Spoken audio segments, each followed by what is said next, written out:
বানানো যাক আমার সাথে ডিনার। তো সর্বপ্রথমে আমি মুখটি ধুয়ে নিলাম, কারণ প্রচণ্ড গরম পড়েছে।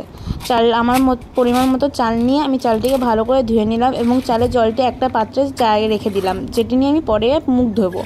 তো কুকারে একটু জল নিয়ে আমি গ্যাসের ওপর চাপিয়ে দিলাম গরম হতে।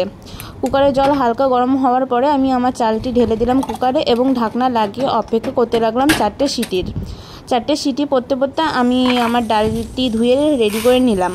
অবশেষে আমার কুকারে 4টে সিটি পড়ে গেল, আমার ভাত রেডি হয়ে গেল। এবং ডালের জন্য আমি 2টো লঙ্কা চিড়ে দিয়ে দিলাম।